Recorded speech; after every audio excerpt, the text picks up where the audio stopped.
عليكم ورحمة الله وبركاته. أهلا بيكم معايا في قناة عالم نيمو. النهاردة معادنا مع فيديو جديد وهنتكلم فيه عن قلعة صلاح الدين الأيوبي أو قلعة الجبل، القلعة التي تقع على جبل المقطم. شرع صلاح الدين الأيوبي في تشييد قلعة فوق جبل المقطم في موضع كان يعرف بقبة الهواء، ولكنه لم يتمها في حياته، وإنما أتمها السلطان الكامل بن العادل، فكان أول من سكنها هو الملك الكامل، واتخذها دارا للملك، واستمرت كذلك حتى عهد الخديوي إسماعيل. وفي الضلع الغربي للقلعة يوجد الباب المدرج، وفوقه كتابة تشير إلى بناء هذه القلعة ونصه: بسم الله الرحمن الرحيم، أمر بإنشاء هذه القلعة الباهرة المجاورة لمحروسة القاهرة، التي جمعت نفعا وتحسينا واسعة على من التجأ إلى ظل ملكه وتحصينا. مولانا الملك الناصر صلاح الدنيا والدين أبو المظفر يوسف بن أيوب محيي دولة أمير المؤمنين في نظر أخيه وولي عهده الملك العادل سيف الدين أبي بكر محمد خليل أمير المؤمنين على يد أمير مملكته ومعين دولته قراقوش ابن عبد الله الملكي الناصري في سنة 579. وحفر صلاح الدين في القلعة بئرا يستقي منها الجيش وسكان القلعة إذا منع الماء عنها عند حصارها، وهي أعجب ما تم من أعمال، لأن البئر محفور في الصخر بعمق 90 متر من مستوى أرض القلعة، وهذا يتطلب جهد كبير في ذلك الوقت. تعتبر قلعة صلاح الدين الأيوبي بالقاهرة من أفخم القلاع الحربية التي شيدت في العصور الوسطى، فموقعها استراتيجي من الدرجة الأولى، بما يوفره هذا الموقع من أهمية دفاعية، لأنه يسيطر على مدينتي القاهرة والفسطاط، كما أنه يشكل حاجزا طبيعيا مرتفعا بين المدينتين، كما أنه بهذا الموقع يمكن توفير الاتصال بين القلعة والمدينة في حالة الحصار، كما إنها سوف تصبح المعقل الأخير للاعتصام بها في حالة إذا ما سقطت المدينة بيد العدو.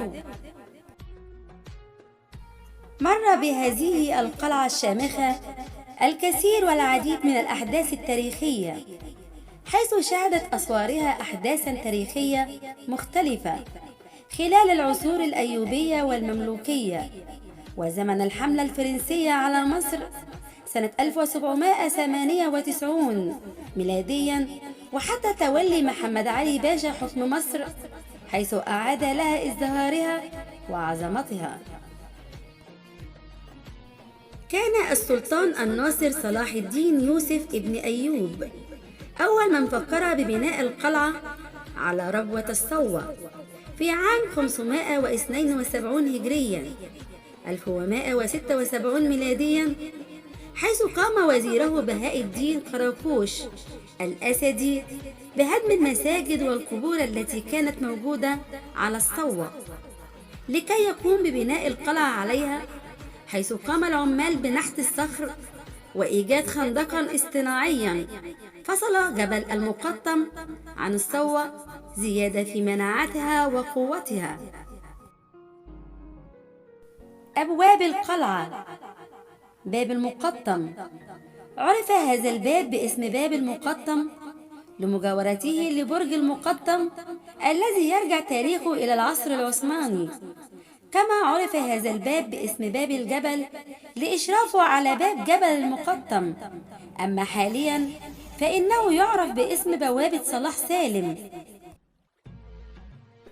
وقد سد هذا الباب في فترة من الفترات، وكان عبارة عن فتحة مستطيلة عملت في حائط سميك جدا في اتجاه الجنوب من برج المقطم، وقد أضيف لهذا الباب سنة 1200 هجريا و1785 ميلاديا سور ذو شرفات ترجع إلى عصر محمد يكن باشا، الذي بنى في هذا المكان الذي كان خاليا في ذلك الوقت قصرا مع من يتبعه من مرافق. وكان يوجد على هذا الباب لوحة تذكارية تحمل نصا تأسيسيا باللغة التركية باسم يكن باشا وتاريخ بناء الباب والقصر.